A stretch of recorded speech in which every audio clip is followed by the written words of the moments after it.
Hola, muy buenas tardes. Muchas gracias por estar aquí compartiendo con nosotros este nuevo webinar de Socinet, que está organizado por la Comisión de Neo-Socinet. En esta ocasión se va a presentar un muy interesante caso clínico que lo denominamos No todo en neo es displasia, para darle un poco de suspenso. Va a ser presentado por la doctora Natalia Rivera, broncopulmonar infantil del Hospital Base de Osorno y de la Universidad Austral de Chile. Y posteriormente el doctor Pedro Pablo Cox, broncopulmonar infantil del Hospital Base de Osorno y de la Clínica de Puerto Varas, nos va a dar un contexto y un desarrollo del tema que se va a tratar en el caso clínico. Se van a pasar los dos, vamos a tener las dos presentaciones, una detrás de la otra, posterior a lo cual se puede hacer una mesa de preguntas. Durante las presentaciones, ustedes pueden, accionando el botón derecho, color naranja, que dice preguntas al expositor, ahí pueden ir tecleando sus preguntas para al final de las dos presentaciones poder desarrollarlas. Así que adelante, Nati y Pedro Pablo. Hola, buenas tardes, bienvenidos a este nuevo webinar de la Suchinet. Hoy día vamos a presentar un webinar titulado No todo en neo es displasia. Vamos a presentar yo, la doctora Natalia Rivera, broncopulmonar infantil del Hospital Base Osorno y profesor adjunto de la Universidad Austral de Chile. Y posteriormente en la discusión va a comentar el doctor Pedro Pablo Cox, especialista en enfermedades respiratorias infantiles, también del Hospital Base Osorno y de la Clínica Puerto Varas. Bueno, yo les voy a presentar el caso.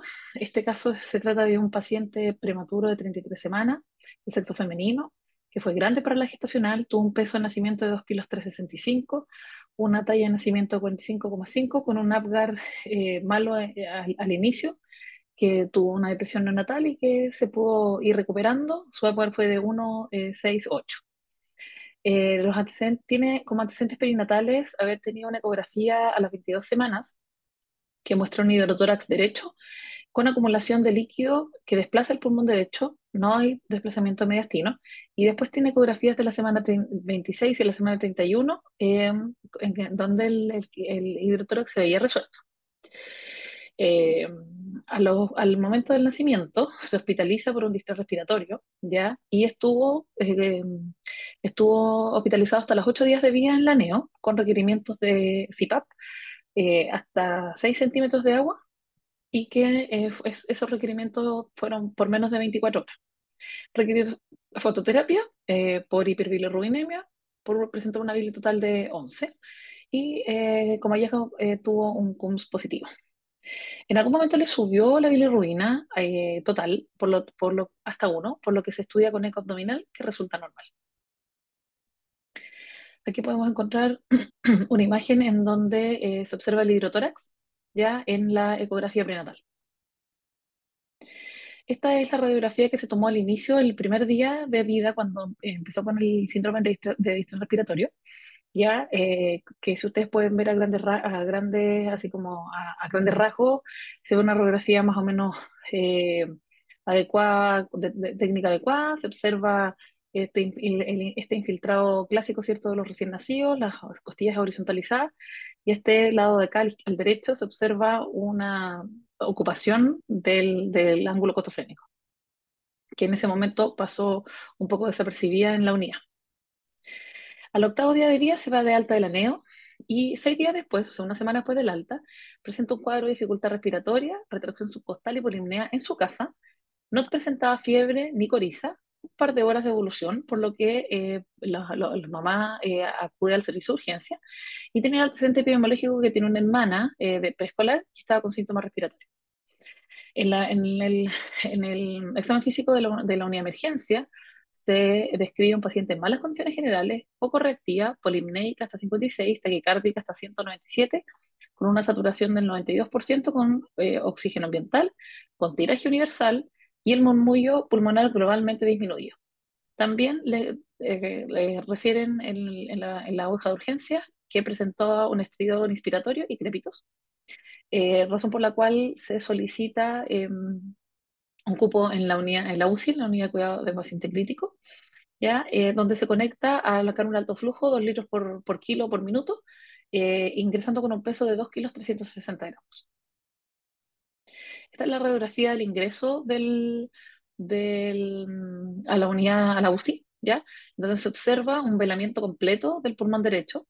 eh, y, si somos, y también se observa como que hay un desplazamiento del mediastino, ¿ya? Del corazón y del mediastino hacia la izquierda, ¿ya? Y un pulmón blanco, un velamiento de todo el pulmón, del todo el pulmón derecho. Eh, Frente a este escenario, nos llamaron a nosotros los broncopulmonares para para hacer el diagnóstico diferencial en ese pulmón blanco, ya donde ahí mismo solicitamos y se realizó junto al equipo de la UCI una ecoscopía que confirma la sospecha de un hidrotórax masivo a derecha que no presentaba tabiques. ¿Ya? Y contactamos al equipo de cirugía para drenar ese derrame. Entonces, ellos obtuvieron este líquido, esta es una foto real, ¿cierto? Del caso, obtuvieron este líquido o sea, tipo lechoso, ¿cierto? Amarillento, ¿ya? Un poco más espeso que el agua, ¿ya? Entonces se aspira el 60 ml del líquido pleural lechoso amarillento y el citoquímico muestra unos triglicéridos muy elevados, proteínas elevadas y muchos leucocitos.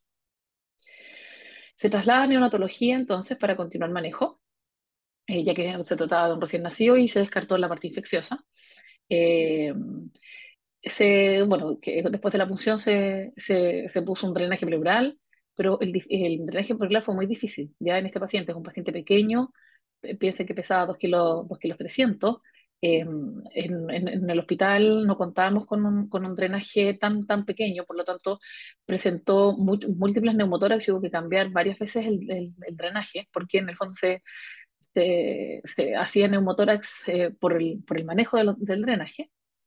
Estuvo 20 días con el drenaje aspirativo y 6 días con el drenaje que había libre. O sea, en total estuvo 26 días con drenaje y después se logró retirar. Inicialmente, por supuesto, que se alimentó con alimentación parenteral total, ya por un catéter venoso central, más o menos por 20 días, y se administró el electrótide durante 14 días, porque tenía este hidrotórax, o sea, este kilotórax, pero tuvo una mala respuesta, por lo tanto se desescala y se suspende. Aquí vemos cómo en estas imágenes de escáner y esta radiografía, vemos cómo se ve el drenaje, ¿ya? No se observa a grandes rasgos malformaciones pulmonares, ¿ya? Y aquí se ve el drenaje puesto y el catéter. Aquí se ve que ya hay drenaje, se drena todo el hemitórax derecho. Este paciente llegó a tener hasta 2 drenajes para poder manejar básicamente los neumotórax con los cuales se complicó. Se le realizó de todos los exámenes que están descritos en la literatura para poder realizar el diagnóstico, al único que eventualmente pudimos tener acceso, que no es el ideal, una linfocintigrafía que reveló una acumulación leve de linfa en el emitor derecho y no fue posible precisar el nivel. Y estas son las imágenes de la linfocintigrafía que se realizó en el hospital de Valdivia, ¿ya? Por lo tanto, la paciente tuvo que ser trasladada, pero aquí en el fondo se ve que más o menos son bastante simétricos. Se hizo estudio cardiológico que no demostró alteración estructural, se hizo estudio genético que presenta un cardiograma normal y no tiene estigmas de sugerentes de genopatía. Por la pérdida de proteínas en la linfa, requirió infusión de albúmina en una oportunidad y además requirió eh, paso de gamma globulina en 2 oportunidades porque tenía baja perdía inmunoglobulina G, ¿ya? Y eso fue seguido y monitorizado por nuestro inmunólogo. Se empezó a hacer traslape de nutrición parenteral a alimentación con monogén y posteriormente un traslape lento a forma de la inicio estándar, ya donde no hubo reproducción del quilotórax en los controles radiográficos semanales posteriores. De hecho, aquí se los muestro. Esta paciente estuvo hospitalizada un poco más de un mes, ya, y aquí se los voy mostrando, eh, digamos, en la secuencia, ¿cierto? En donde ustedes pueden ver que ya con 2 semanas de diferencia no hubo reproducción del derrame. Esta radiografía fue la radiografía posalta, ya, donde se ven absolutamente simétricos ambos hemitórax, ambos campos pulmonares, y de hecho ya no se observa el desplazamiento del mediastino. Entonces, con esta imagen anatómica de la linfa, los dejo con el doctor Pedro Pablo Cox, quien nos va a hablar sobre la revisión del tema. Gracias. Bueno, después de haber escuchado el caso expuesto por la doctora Rivera, vamos a discutir acerca del tema y una pequeña revisión de la literatura. La linfa se genera en el intersticio y es transportada por los vasos linfáticos en un flujo unidireccional desde la periferia hacia el sistema venoso y vaciándose a él cerca de la unión de la vena yugular y la subclavia izquierdas, habiendo muchas variaciones anatómicas del conducto torácico. Si hay una alteración estructural del sistema linfático intratorácico, el quilo o linfa puede fluir hacia el espacio pleural.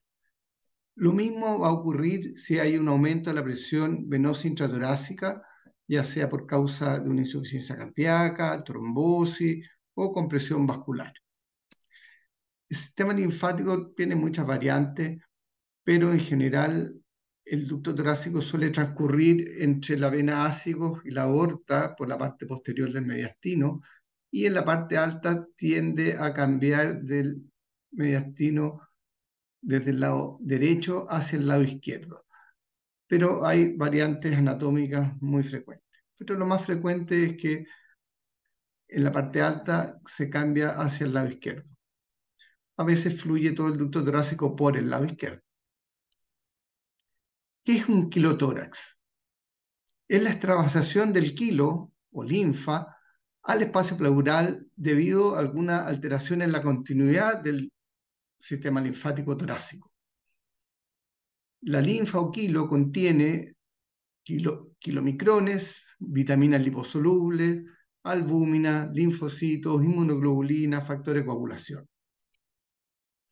La etiología más frecuente que vemos en los recién nacidos es el quilotórax traumático, habitualmente después de una cirugía. Las cardiocirugías con alta frecuencia se complican con quilotórax, pero también puede ser espontáneo, secundario a un aumento de la presión venosa central, puede ser secundario a alguna malignidad o idiopático.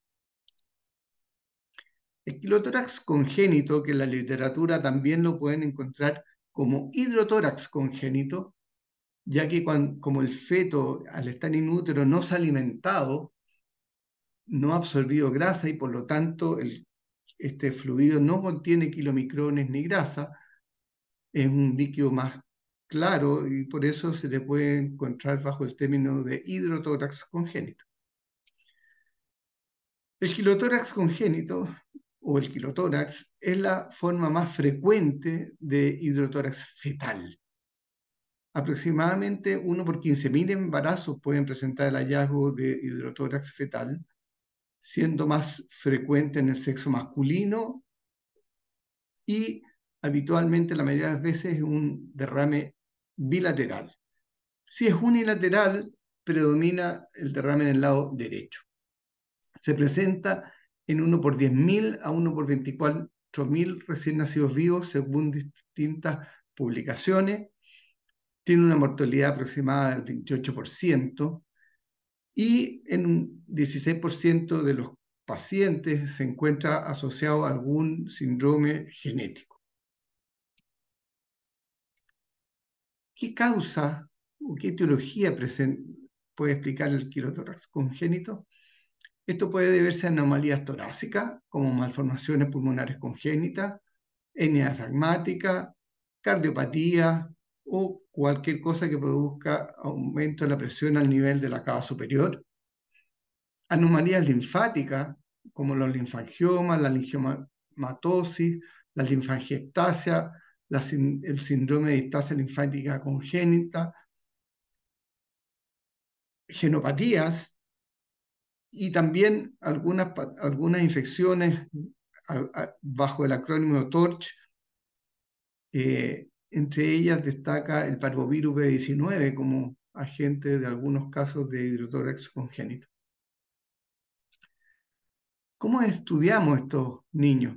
Bueno, en la etapa prenatal o intrauterina, el estudio se hace mediante la ecografía prenatal.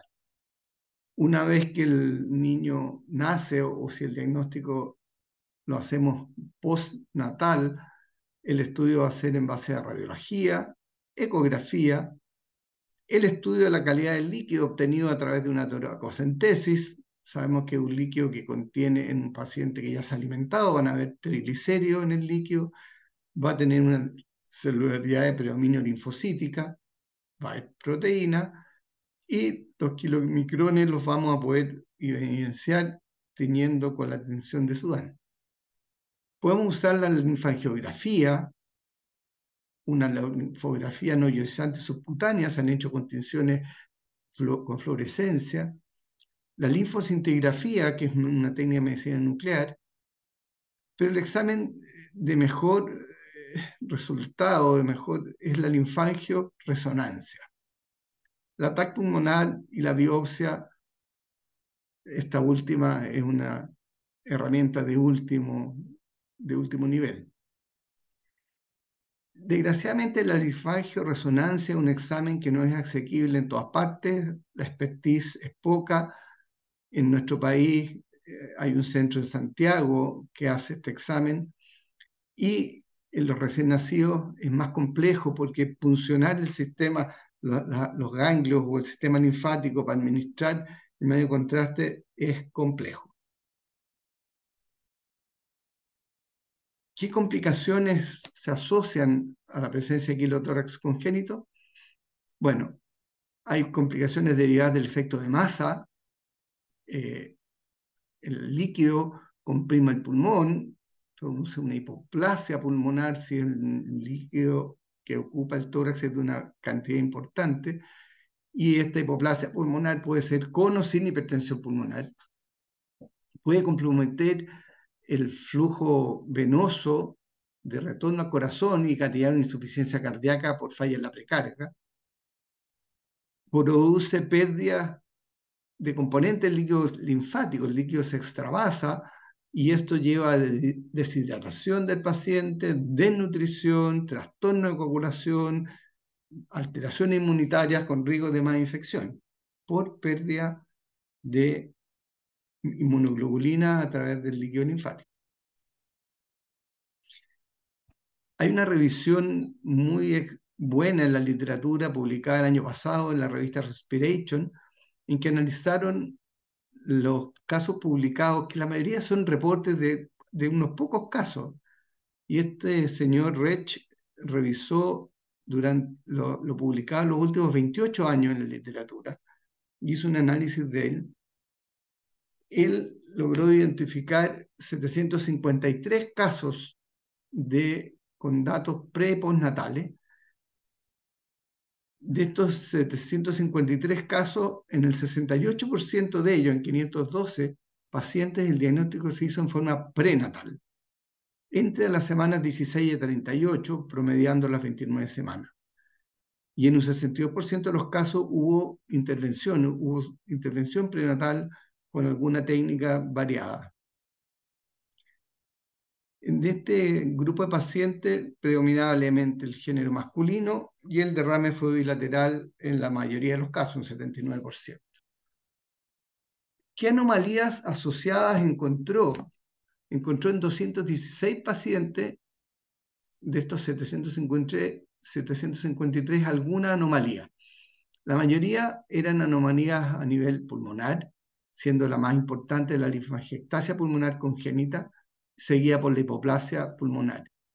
y otros casos como secuestro, displasia y otras patologías. Le seguían las patologías cardiovasculares, fundamentalmente defectos del septo interventricular o interauricular o un canal AB y otros ductos, etc. Después venían las malformaciones de los linfáticos fuera del pulmón, la displasia o malformación linfática, un par de casos de linfangiectasia generalizada u otras anomalías del ducto torácico y unas anomalías varias que sumaban unos pocos casos. De los desórdenes genéticos que encontraron en estos 753 casos, el más frecuente era el síndrome de Down, que da cuenta de todas estas malformaciones, de todos estos trastornos genéticos, el 41% era síndrome de Down, síndrome de Noonan un 22% y Turner un 8%. Y después venían anomalías, lo más frecuente, anomalías de los cromosomas 13 y 14 y múltiples otras anomalías que cada una era menos del 3% o el 1% de los casos analizados. Si vemos el total, fueron 117 pacientes con anomalías congénitas y esto da un porcentaje del 16% del total de los pacientes analizados en este estudio. ¿Qué opciones terapéuticas hay para los pacientes? Si los dividimos en la etapa fetal, las metas terapéuticas son la resolución del quilotórax para disminuir las consecuencias de este, tanto a nivel cardiovascular como en el desarrollo pulmonar. Entonces, la más importante de cuando el quilotórax es severo y produce insuficiencia cardíaca e hidrops es la resolución del hidrops y preparar al feto para estar en una mejor transición al momento del parto. Y la severidad la vamos a evaluar dependiendo del volumen del quilotórax, mediante ecografía, de la presencia de hidrops fetal y de la evaluación de algún grado de hipoplasia pulmonar del feto. ¿Y qué intervenciones se pueden hacer en esta etapa? Bueno, se hacen toracocentesis y con aspiración del contenido, y si este se repite, se reproduce con mucha rapidez o mayor volumen, hay que instalar shunts toracoamnióticos, se ponen unos pigtails que comunican la cavidad torácica con la cavidad amniótica, o se han hecho incluso algunos pacientes pleurodesis con un compuesto que el picivanil o KQ435, que hay otros casos reportados con otros agentes irritantes para producir la función de las pleuras. Ya en la etapa neonatal, las metas terapéuticas son que el paciente tenga menos efectos secundarios, menos complicaciones, que tenga la nutrición parenteral el menor tiempo posible, que la hospitalización sea lo más abreviada posible y una sobrevida sin secuelas neurológicas y sin grandes complicaciones, ojalá. ¿Y cómo vamos a evaluar la severidad? Bueno, dependiendo del volumen del quirotórax, del grado de compromiso respiratorio y cardiovascular y de la aparición de complicaciones como coagulopatía, infección y desnutrición.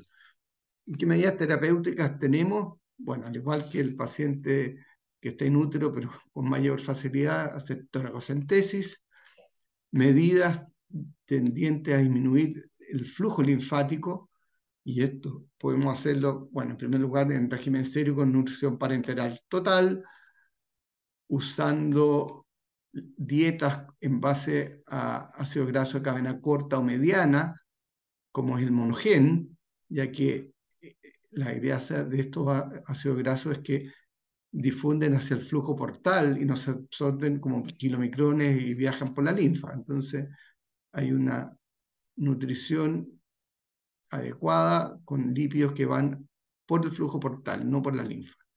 Usar leche materna desgrasada y el uso de análogos de somatostatina o el osteotride, es el nombre comercial, cuya función va a ser una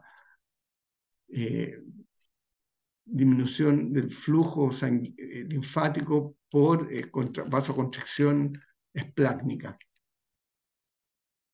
Hay que compensar la depresión linfocitaria y la pérdida de anticuerpos mediante la reposición de gamma globulina. Si el paciente no mejora, bueno, termina en cirugía y aquí pueden ser la ligadura del ducto torácico, la pleurodesis o la instalación de un shunt pleuroperitoneal. Y lo otro, hay otras técnicas usadas para disminuir flujo linfático, mejorar la función diastólica mediante uso de sildenafil, propanolol y otras terapias en desarrollo. Y si hay evidencia de trombosis central que aumenta la presión venosa, hay que usar terapia anticoagulante. El manejo tiene los objetivos son aliviar los síntomas del paciente, evitar las complicaciones, corregir y tratar los trastornos nutricionales e inmunológicos y prevenir la recurrencia. Entonces, la parte inicial del manejo es el drenaje, usando el tubo más pequeño posible. En nuestro caso fue complejo, no teníamos disponibles tubos pequeños y tuvimos varias complicaciones derivadas del tamaño de la sonda de drenaje. La instalación del drenaje pleural es tanto terapéutica como diagnóstica. El esquema, el enfrentamiento nutricional está orientado a disminuir la producción de kilo a nivel intestinal, para que bajando la presión y la producción, a ver si se gatilla el cierre espontáneo de la falla linfática. Y esto se hace con nutrición parenteral total y régimen cero, o estas dietas libre de grasa o con grasas de cadena, aminoácidos de cadena pequeña o mediana. Con respecto a los fármacos, lo más usado en todo este tiempo es el uso de los análogos de somatostatina, que baje el flujo esplácnico y baja la producción de linfa. El tratamiento, si no hay éxito en los primeros días, uno tiene que desescalarlo, y si hay respuesta, puede llegar a mantenerlo hasta un par de semanas, porque más tiempo aumenta el riesgo de complicaciones. La corrección de los déficits es muy importante. Hay que estar vigilando la albuminemia de estos pacientes, midiéndole una vez a la semana los niveles de gamma globulina, si el flujo de kilo por el drenaje es importante, factores de coagulación y reponer lo que esté en déficit. La cirugía se ocupa cuando hay un fracaso del tratamiento médico, cuando el flujo de kilo después de 3 a 5 semanas no ha logrado detenerse y ya no hay curación espontánea tampoco. Y en este momento, al alcance nuestro, está la ligadura del ducto torácico y la pleurodesis. Las derivaciones pleuroperitoneales no hay experiencia acá. En conclusión, es una patología poco frecuente y amenazante para la vida del recién nacido. Hay un alto riesgo de hipoplasia pulmonar e insuficiencia cardíaca. El tratamiento de inicio precoz es diagnóstico y terapéutico. La base del tratamiento es el drenaje, el manejo nutricional y los fármacos.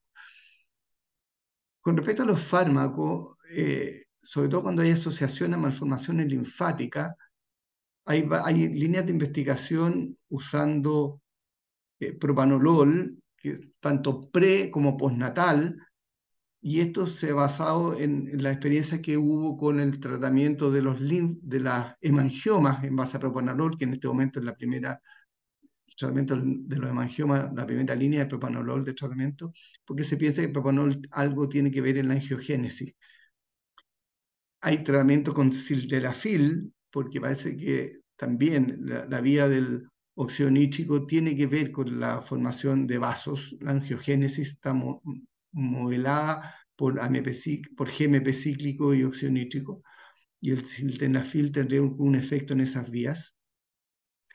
Y la otra droga promisoria es la rapamicina, que es una droga que se usa más bien en terapia oncológica e inmunosupresora, pero se ha visto que tiene que ver, y hay varios trabajos en linfangiectasia intestinal con resultados más o menos prometedores.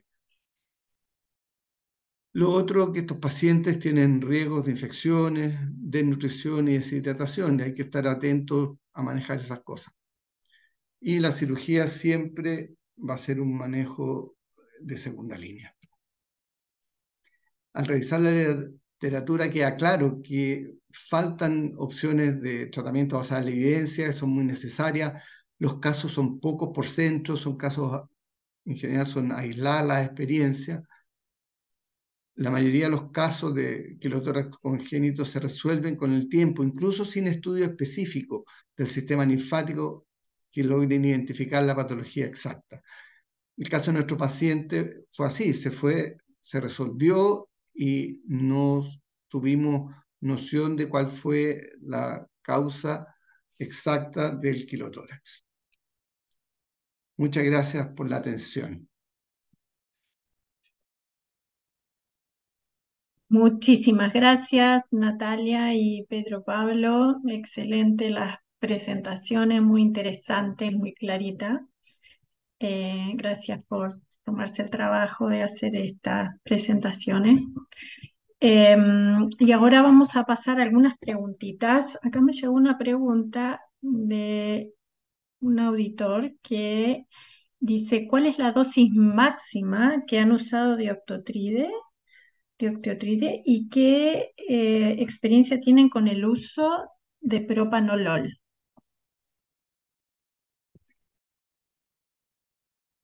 Creo que pueden contestar los dos. A ver, la verdad es que propanolol no hemos usado, hay algunos recuentos en la literatura, todavía están en forma experimental y se basan en el mismo principio que ocurre con los hemangiomas, digamos. El propanolol tiene algún rol en la génesis, en la angiogénesis, y la esperanza es de que eh, disminuya, como disminuyen los hemangiomas, las alteraciones linfáticas. Hay reportes en la literatura con uso prenatal y postnatal, pero los reportes son de 4 casos, 6 casos, son de muy pocos casos. Nosotros, la verdad es que el único caso que hemos tenido, y se usó octeótride, y se llegó a la dosis máxima ponderal por el kilo de peso de la niña. No me acuerdo en este momento los miligramos exactos, no sé si la Natalia se acuerda, pero la dosis es acorde al peso de la guagua. Esta guagua era pequeñita. Sí, se utilizó por los días que se recomienda en la literatura y no se vio ninguna respuesta, así que finalmente se desescaló. Eso también está descrito en la literatura, que pudieran no responder. Y se les da un plazo y si no responde se va bajando. Y sí, no tenemos ningún caso no hemos ocupado nunca propanolol. Como dice el doctor Cox, es el primer caso que hemos tenido en el hospital. Él, como viene del Calvo Maquena, quizás puede haber tenido alguna otra experiencia allá, pero la verdad es que son, como vieron ustedes, casos extremadamente raros, más raro aún que te toque en un hospital de regiones pequeño, en una ciudad pequeña en el fondo. Entonces, por eso también nos parece interesante en el fondo exponerlo, porque cuando estamos a 1000 kilómetros de un centro de referencia, tenemos que nosotros empezar a hacer cosas, digamos. Mm. ¿Estás, Sí, está Pedro Pablo, silenciado, doctor. estás silenciado? Ahí sí. Está Es. silenciado. A mí hace un par de años atrás, antes de venirme al sur, me tocó hubo 3 casos en el Calvomaquena. El Calvomaquena recibe pacientes referidos de distintos centros del país, de niños, no eran recién nacidos, niños con malformaciones linfáticas complejas y con quilotórax. Uno tenía bilateral, tenía además compromiso intestinal, muy complejo el manejo, se le hizo pleurodesis bilateral, se manejó con instrucción parenteral por casi un año, y ese niño, hubo dos niños se manejaron con rapamicina porque tenían malformaciones linfáticas generalizadas en realidad. Y hay trabajo con un uso promisorio de la rapamicina con casi sin efectos adversos y se metió en los protocolos manejados por el Servicio de Oncología. Eh, pero, o sea, ese niño todavía está mejor, pero todavía tiene derrames y lleva un año usando rapamicina. Se logró destetar después de la nutrición parenteral, pero ese niño estuvo mucho tiempo en Carlos Maquena y después se fue al Josefina Martínez. Eh, Afortunadamente nuestro paciente no tenía malformaciones linfáticas, fue solo un quilotórax, como podríamos decir, espontáneo. Probablemente hubo alguna rotura del ducto torácico intrauterino y que se resolvió espontáneamente. Como dice la literatura, gran porcentaje de los casos nunca se encuentra la causa y se mejoran solo, por suerte. Natalia, yo quería preguntarte si es común o por qué esta niñita se fue a la casa y estuvo una semana bien y después vuelve con esa radiografía. ¿Se pasó algo por alto o está descrita esta evolución? Mire, la verdad es que es un poco lo que dije cuando presenté el caso. Si ustedes se fijan, la primera radiografía que les presenté tenía un velamiento del ángulo costofrénico derecho, pequeño, y se tomó en el contexto de que esta niña hizo un distrés respiratorio al nacer, fue un prematuro no extremo de 34 semanas, pero tuvo una depresión neonatal y después quedó con un poco de requerimientos de oxígeno y depresiones, y por eso se tomó la radiografía. La verdad es que en la unidad no se volvió a repetir la radiografía, yo creo que nadie se dio cuenta nomás del velamiento. Y se fue de alta porque después estuvo 8 días en la unidad, ¿sí? No fue menor, digamos, fueron varios días.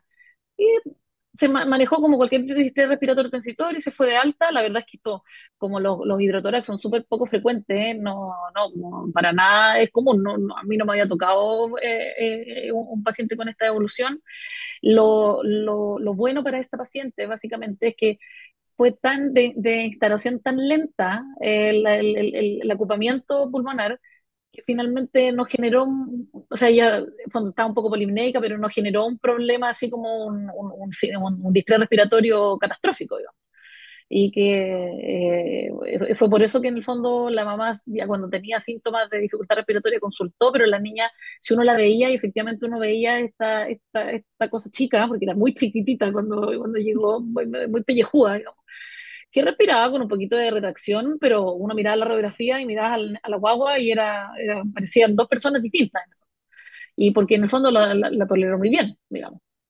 Pero claro, Mm, no, para nada común esta presentación. mm, A ver, el caso no es para lucirse, el caso tiene hubo varios problemas de manejo. Mm, eh, que uno podría avergonzarse y no presentarlo. Hubo problemas de diagnóstico en la unidad de recién nacido, mm, hubo problemas de comunicación con los obstetras, porque los obstetras no contaron que había existido mm. este hidrotórax prenatal. Los neonatólogos no vieron el derrame en la placa de tórax. Después hubo una serie de complicaciones quirúrgicas. No había pigtail para ponerle esta hueá Sí. pequeña y la sonda pleural, el agujero distal quedaba en el borde de la pleura, se movía un poquito el drenaje y entraba aire de afuera y de hacer neumotórax. Hubo muchas complicaciones de manejo que falta de experiencia, falta de... Bueno, no es, como digo, el caso no es para lucirse, pero encontramos que era interesante y valía la pena presentarlo, y sin ocultar todos los errores del servicio que hubo en el manejo. Y que finalmente pueden pasar en cualquier parte. Uno cuando trabaja, o sea, en cualquier parte probablemente cuando uno no tiene estos súper especialistas o cuando no cuentas con estos pigtail adecuados o instrumental adecuado para un paciente tan pequeño. Porque claro, cuando esto pasó, la cirujana volvió a pedir, en el fondo el equipo de cirugía lleva años pidiendo estas cosas pequeñas porque en el fondo las guaguas chiquititas que uno les pone un drenaje son muy pocas en el año. Entonces, por supuesto que en un hospital pequeño público, estas cuestiones no están en la mano todo el tiempo. Entonces, finalmente es algo que a todos nos puede pasar, sobre todo cuando estamos fuera de los grandes centros y fuera no, contamos, si bien contamos con subespecialistas, no siempre vamos a contar con los que tienen toda la experiencia, porque efectivamente son casos muy raros. Entonces, Y eso también tampoco nos puede están pasar las, a muchos de los que están hablando, muchos de los que están escuchando. y tampoco están las herramientas diagnósticas. Si la Ah, linfangioresonancia, el único sí. centro que tiene alguna experiencia es la clínica alemana, y los niños que les mandamos del Calvo eran más grandecitos, esta guagua muy pequeña. Y movilizar esta guagua hasta Santiago era muy complejo. Afortunadamente, la evolución fue Fue bueno. satisfactoria y no necesitamos más exámenes más complejos que hacerle. Sí, nosotros tuvimos un poco en desacuerdo cuando la trasladaron a Valdivia, incluso porque estaba con su drenaje puesto, por el hecho que significaba trasladar una guagua de 2,5 kilos, 2,8 kilos, digamos, con un drenaje. Afortunadamente anduvo bien y, no, bueno, se descartó, digamos, lo que se podía descartar con ese examen. Efectivamente, nosotros conversamos con los radiólogos y ellos efectivamente dijeron, bueno, la colangioresonancia, o sea, perdón, la linfangioresonancia es el examen, pero claro, efectivamente ellos no tienen ni siquiera experiencia en adultos, entonces menos en una guagua de 2,5 kilos, digamos. En algún momento incluso pensamos en tomársela, enviarle las imágenes a algún radiólogo en Santiago y ver qué le parecía a ellos, pero después la guagua evolucionó tan bien clínicamente, cuando ya se pudo tener un buen manejo de los drenajes, que finalmente decidimos tener una conducta expectante. Yo la vi la semana pasada en el poli, la controlé con una radiografía, está impecable. La guagua ya estaba pesada casi 4 kilos, tomando pecho y rellenito. Así que nada, pues esperamos, seguimos cruzando los dedos de que cuando se mantenga igual. La cité para un mes en control con una próxima radiografía. Si eso eventualmente sigue estando bien, vamos a controlarla menos seguido nomás, pues, y vamos a Ujú. asumir que fue estos espontáneos que afortunadamente se pasó solo. Por lo mismo, pero Pablo y Nati, la linfangioresonancia está indicada siempre o en qué momento se hace, en qué momento de la evolución y cómo cambiaría la conducta, digamos, ¿no? Porque y sobre todo en niños tan chiquititos que no debe haber mucha experiencia. O sea, si el paciente no tiene evidencia de compromiso linfático en otros órganos, no es perentorio hacer ese examen. Y de hecho, si la evolución es progresivamente a la mejoría, no Mejor. tiene indicación de hacerlo. Los pacientes que tuvimos en el Calvomaquena, como te digo, eran más complejos, tenían malformaciones linfáticas generalizadas, con compresión intestinal, con derrame bilateral, otros tenían malformaciones con esto que tienen la extremidad más grande, por malformaciones linfáticas en todas partes del cuerpo. Y en esos niños se hizo la linfangioresonancia. Cuando hay malformación, cuando hay dilataciones de los linfáticos periféricos, es más fácil canular algún linfático y para meter en medio contraste. La otra forma de acceder al sistema linfático es funcionando algún ganglio inguinal, que son en un recién nacido de 2 kilos, son muy pequeñitos, es muy Mm. complejo. Entonces, no tenía mucho sentido insistir en eso. ¿Mm? Mm. Claro. Sí, nosotros lo conversamos con el equipo de cirugía también por el hecho de que si es que esta paciente, como costó mucho el manejo del drenaje, el que efectivamente pudiera requerir la pleurodesis, y efectivamente, claro, técnicamente es muy difícil encontrar un conducto torácico en un paciente incluso de 3 kilos. Entonces, claro, decidimos ser más expectantes a la luz de que la paciente se veía evolucionando bien, excepto por el manejo de los drenajes, que claro, también tiene por el porte de la guagua tenía sus limitaciones, digamos, y su dificultad. O sea, la ligadura del ducto torácico nunca se planteó porque era imposible. La única alternativa quirúrgica hubiera sido la pleurodesis nomás. Lo Y de decir. hecho, los niños de Santiago, que eran más grandes que esta guagua, lo que se hizo fue pleurodesis. Y a pesar de la pleurodesis, quedan igual bolsillos. Y los niños Mm. todavía hasta el día de hoy siguen haciendo intermitentemente bolsillos de derrame pleural. Se ve muy especial la radiografía con abollonamiento en la Sí. periferia por el líquido. Ya, una última preguntita. Estos niños hay que estudiarlos desde el punto de vista genético. ¿Ustedes saben si hay algún panel Invitae para quilotórax o uno pide específicamente las patologías de, digamos, donde es más prevalente? Y la otra pregunta, en estos niños que evolucionan también, si hay descripciones a largo plazo de cómo van estos niños, si esto deja alguna secuela o algún problema. O sea, los reportes de los que, la mayoría de los que evolucionan satisfactoriamente y que no tienen hallazgo a la imagenología, al TAG, a la resonancia, se mejora, no hay nada más. Y estudios genéticos, es que es distinto si es solo el hidrotórax y no hay malformación linfática en el resto del cuerpo, o sea, si es una cosa aislada del pulmón, porque puede haber hidrotórax secundario a cardiopatía, a un montón de otras cosas, TORCH. Entonces, más que una genopatía, es un síndrome de múltiples causas, digamos. Entonces, cuando la embarazada hace el diagnóstico intrauterino, como ella está embarazada, no se le hizo estudio de Torch, que se le debería haber hecho. Eso es porque no hay una comunicación entre el equipo de obstetricia con los neonatólogos.